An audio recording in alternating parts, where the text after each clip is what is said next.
So what are you today? Okay. What about Faith?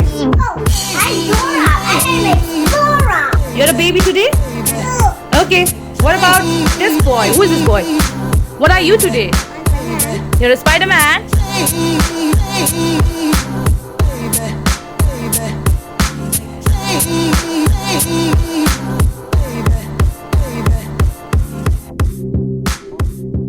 Hi.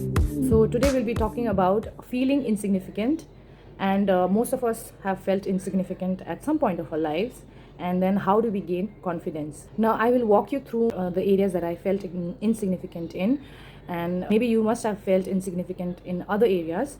So it may differ, but then I will just walk you through my areas of feeling of insignificant, and how I got over it. We also have to keep in mind that this is mainly for children and the youth, but the adults can also make use of the video, and I hope it helps every one of us. I'm going to throw you some bombs, and it is going to be very difficult for me actually, and it's because very personal, and I am actually a little private person. I do not say or share things like this very easily, and if you ask my husband, he would not know the things that I'm going to tell in this video. And because I feel that you need a context to talk about anything, now I just can't say that come on, one time I felt like this. I can't say like that. I think this is the correct context here in the YouTube, because I'm going to do about feeling insignificant and confidence problem and stuff like that. So I think this is the correct context where I can share my things. So the first area I'm going to talk about is about the looks, about the physical. Okay, and I would feel so much insignificant in this area. And I know that there are a lot of young girls, especially young girls, who would feel this way, who are feeling this way probably. And I also used to feel at some point of my life. And so I hope this helps you. And this is very difficult for me to say, but I had a friend, who was as young as me. And then I used to bomb her with questions like, am I pretty? Can you imagine? I used to ask my friend all the time, I think so. Am I pretty? This question used to come on her, and then her reaction would be, I don't know why she's asking me. That kind of look she would have on her face. And I know that a lot of us don't know why the person is asking such kind of question, and you don't know how to respond to it, and you actually don't know. You only see the tip of the iceberg, but then there'll be a lot of things below. The huge portion is unseen, and we are young at that point of time. And if that particular friend is watching, then I'm really, really sorry that I bombed you with such questions, and which you did not know how to handle. I'm really sorry, and it must have burdened you so much. But I used to ask this question, am I pretty? Maybe I was looking for approval, validation, or I needed to feel good about myself probably. So that is why I asked this question probably. And it was so important to look pretty, and for me. And there are a lot of people also, there are a lot of girls, and maybe there are boys also who feel this way, who get burdened by this, thinking that they should look pretty, they should look good and stuff like that. And with all the makeup tutorials that goes on today in YouTube and other social media, it, I think, pressurizes more, even more. And I've seen such transformation happening on the makeup front, and it's not that I'm against any makeup, but then I think some of the makeups are really, really clever. And like, I like the highlight on contour. And also for a child, I think so, when they play with a Barbie doll, Barbie dolls are perfect face, perfect body, right? So when I had heard once when I was really young that my mother used to say that you are not supposed to play with Barbie doll, and this was actually the reason, that the children will compare themselves with the Barbie doll. I think it's best not to give them Barbie dolls, too much of Barbie dolls, I think so, but because they are too perfect. And that is when what happens, you compare yourself. And Cosmopolitan magazine, and these are the things that you continuously compare yourself with others, and then you think that you are not where you are, you are not like them. So like me, probably there are a lot of young girls who must be thinking about must be asking the same questions, maybe not blurting it out like I did. Now the second area where I felt insignificant was your money, job, career. And it's not because I didn't have any job, it was because mainly I could not hold on to the job. And why I could not hold on to the job, that is very important. If anything used to happen, I would just leave the job. I would not take it. I was not equipped to handle certain things. and especially coming from co-workers, and then I would just leave. I would not care. Sometimes I would not even put down the papers, and I would just leave. I would not stay there at all. I would just walk out. And I've got into a lot of trouble after doing this. So I somehow feel that this is related to feeling insignificant, feeling insignificant, and because of this only you cannot hold on to certain jobs. And also a third point is, I could not hold on to relationships also. So it's the same thing actually, same reason, now these are the areas that I can think of as of now, and these are the kind of problems that I had while I was growing up. And when I was pretty young, I had these kind of problems. It was I think around 5 to 8 years ago it was. And then I had gone to one doctor, and before going to that doctor, I think something had happened actually. And something had happened, and then I was so tired of the situation that I was in, and I needed to see a doctor. I found out all the address and all that, but before that, we normally do, right, Google and all. So I put my symptoms in and everything, I did it, and I finally found out that I had severe anxiety disorder according to the symptoms. So I thought I'll go and see the doctor, and then I found the address and stuff like that, and I went, and the doctor gave me some pills and stuff like that. And then I had started having medicine also. I had for 2 3 times, and then suddenly I just felt so scared that I felt this. I don't know what happened, and normally I don't think that way. I felt like, I'm going to be dependent on that medicine in future if I keep taking it. And on top of that, I thought that, why don't I trust God? This time let me trust God. I think God is going to heal me for whatever thing that I have. I'm going to get healed. I know that. I felt like that, and I stopped. And thank God that I stopped. Actually, why you feel insignificant is, there were a lot of incidences that happened while I was young, very young actually. And what happens is these incidences get accumulated, and when it is not confronted, or when you don't speak about it, what happens is it keeps on going inside your head. You keep playing inside your head. Imagine a child going through all that. And so these things accumulate and turns it into a big thing, and then plays a big role in your life while you grow up. And so there was one more incident that happened. There were a lot of incidences, I think so, while I was growing up, which was a little bit I think off according to me. But there was one particular incident, I think, that took a big toll on me. That was I was in class 6, I remember. And there was one incident that happened. I was put on the spot in front of the class. And at that point of time you feel so conscious, and it's a co-ed school. It's not like I was innocent also. I did something, but then I was put on the spot in front of the class like that, and the teacher did that to me. And then I was after that, it took a toll on me. I felt embarrassed, ashamed of myself, and because of that incident, I kept on spiraling down. I did not want it to be in that school anymore, and it became even worse and worse and worse. Now there are problems also there, because why you cannot speak out, right? Children could speak out also, and I think that is why our children should be encouraged to speak out.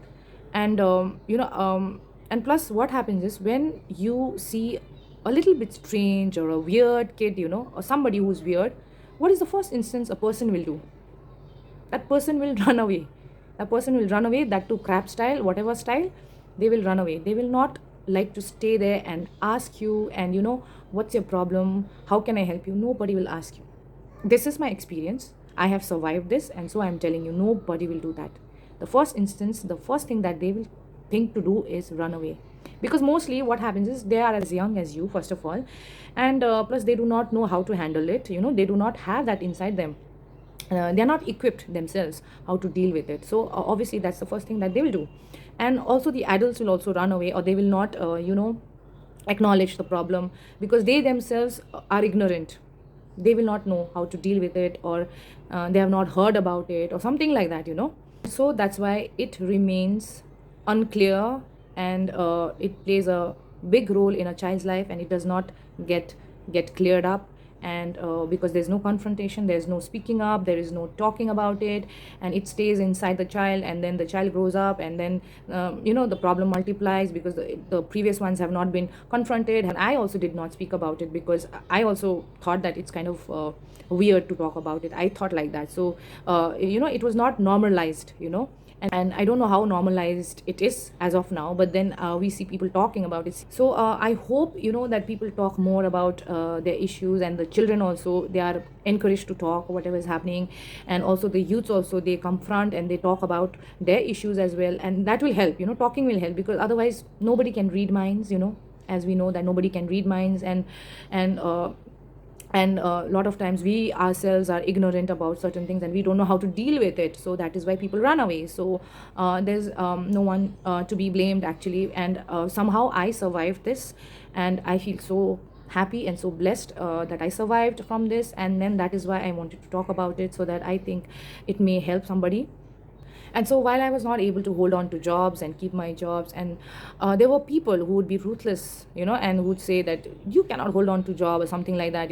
Obviously they would not understand my situation, because they would not care also. Probably insensitivity is there, so they would not care also. But then they would give a taunt. You see, I don't want to make it a complaining kind of a thing, because I feel if you complain too much, I think that's a sign of weakness. And I know for sure that I'm not weak at all today, at least on this context, that I'm talking about. So I don't want to be seeming to be complaining kind of a thing, but I'm just saying this is how it is. That the people will be ruthless, and then they will come on you and they'll attack you from so many sides. And then mostly it will be from your family or some close people. It will be somebody very well. So this is what it will, and not everybody will be like that. A few of them will be like that. And so they will come there, and then I would just wonder why they are saying such things. First of all, you are insensitive, you don't even ask why, how, this, that. You don't even ask. And then that means that you are actually trying to tell me that when you have a job, one must be very proud, or what? One must be very conceited, or what? So that is what I was actually learning from people. And when I used to hear such kind of things, and see, that is the kind of message that will go in people's mind. Children who are children, or a very young person, because they will also not understand. The messages that they may be getting will be quite opposite. So that is why you have to think and talk also sometimes. So that is the kind of messages I thought I got. Maybe by getting a job one gets proud, or what? I used to think like that. And is that a good thing? I used to ask myself. And then today I'm not advocating people to go jobless, or not earn at all, because we all have to support ourselves. And then today if I have to work, because we have goals as a husband and wife. We have goals for our children. So that is why I need to work, even though it will be very difficult. I have to work at this point of time, and because of our children and goals, right? So it's not for anybody. I'm working for my children, and not for me to feel good and important. It's never that. So I hope none of the viewers feel that way, that when you have a job, that you need to feel very, very conceited or proud of yourself. I don't think you need to feel proud of yourself, because it does not matter in the end. Nobody's going to take it, right, when they die. So even though all these things don't matter, whatever I said, these things don't matter. Your looks, your money, your job and stuff like that, it does not matter in the end. I do know. But then certain things you have to do, like you have to work. Obviously you have to support yourself. How easy it becomes to purchase things, right? So we need to do that, but not to feel conceited, not to feel proud of yourself. I remember I was in a very, very shitty kind of state.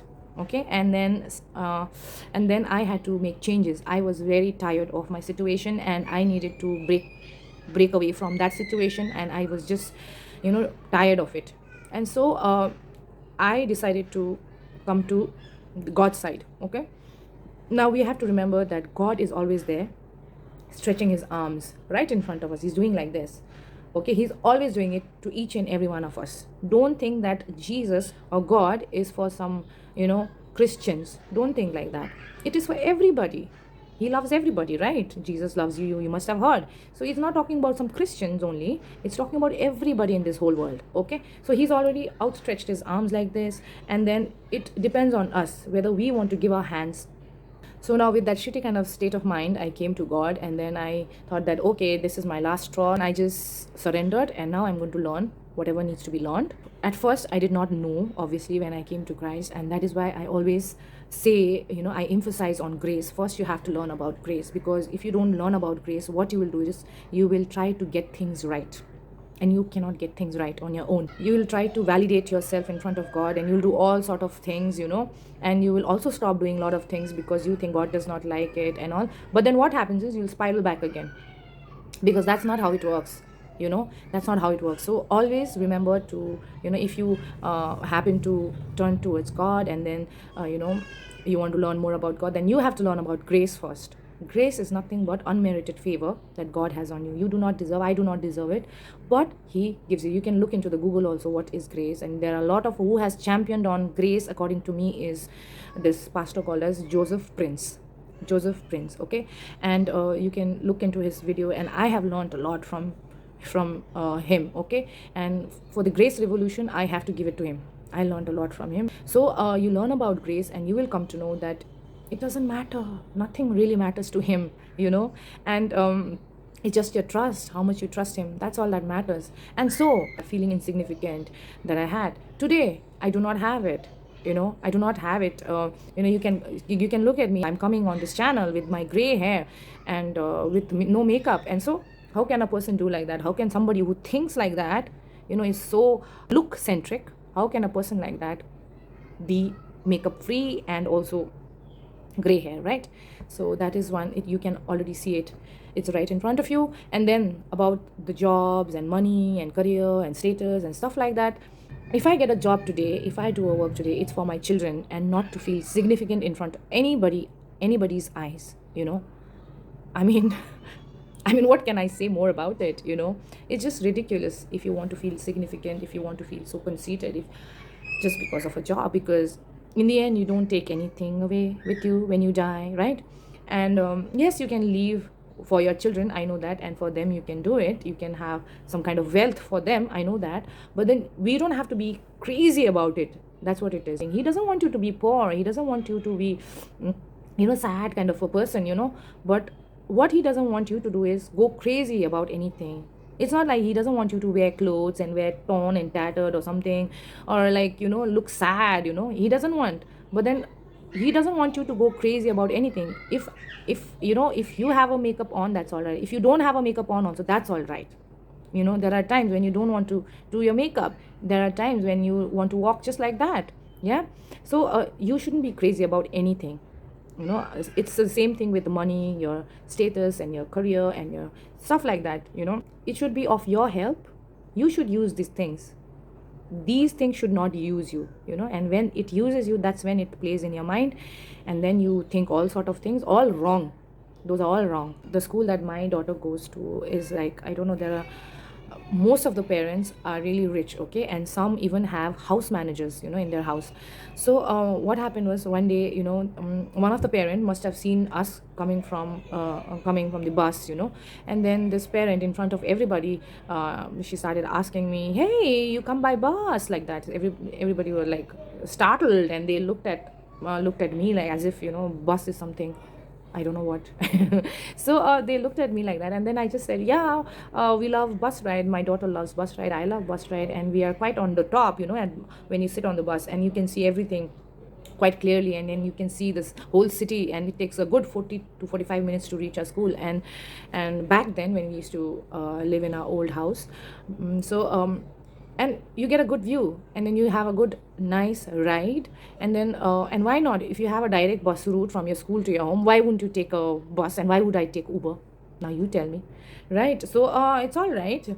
And and I did have somebody in my house to look after my babies, the twins. So I mean, I didn't have a problem. So that's why we used to take a bus ride. It's all right, we thought. And then again, after that, there was another woman who said, that this other woman is saying that, "Why are you walking with the middle class people?" She was talking about me, actually. And then I said, "What, kuch leke ja rahe ho kya?" I just said like that. And then if I were somebody like I was in my past, I would not be able to go back to that school. See, I would tell my husband, whoever it is, I would tell, I am not going back. You pick up, drop. I don't know who does that, but I'm not going to go there. I'm not going to show my face to anybody. I would be like that. I mean, what do I say? I don't care. When I say I don't care, it's like too rash, I feel, when I say I don't care. But then actually I don't care. I know that it doesn't matter to God, so it doesn't matter to me as well. So he has just renewed my mind, and I don't think about those things too much, and when somebody also attacks me, it doesn't matter. I can just answer something, and so it doesn't matter to me. And then I would also like to say to you that you should bring up your children that way, that your looks doesn't matter. Obviously we all teach, but then you actually really have to say that, put this inside their brain each and every time, right from the young age. You have to tell them that the looks doesn't matter. And then your money, job, career, obviously you have to work. Why are we putting them into studies, into school? Why? So that they can work and stuff like that, so that they can gain some knowledge, right?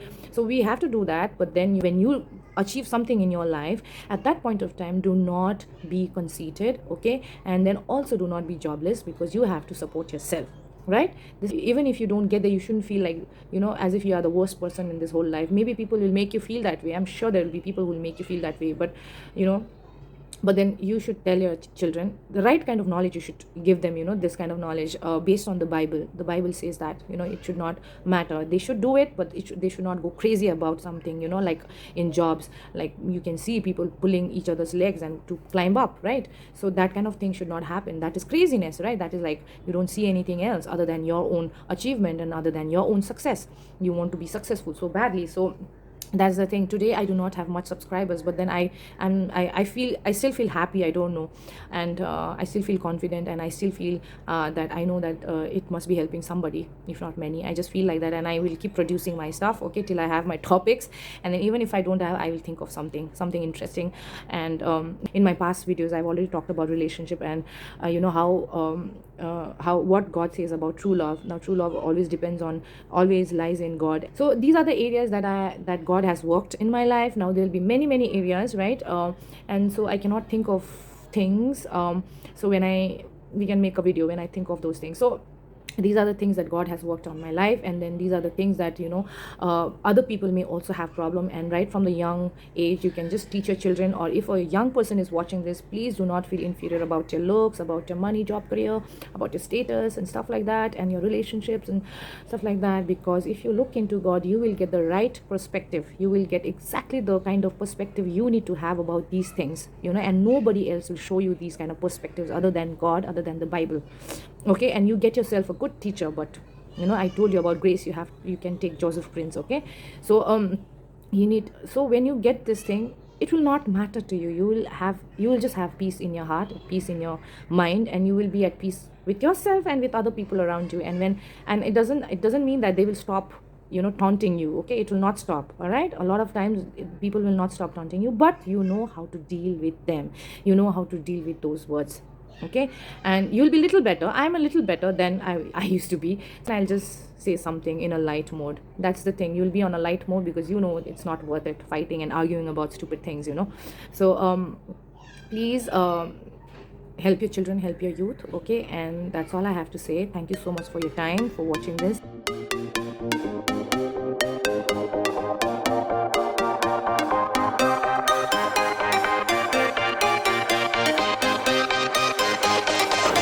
To all the jokers out there, I hope you know you are very beautiful, you are extremely gorgeous, and because you're wonderfully made by God, and I hope you know it. I hope you never feel small about yourself, and only God can make you feel really big inside, and which is the truth.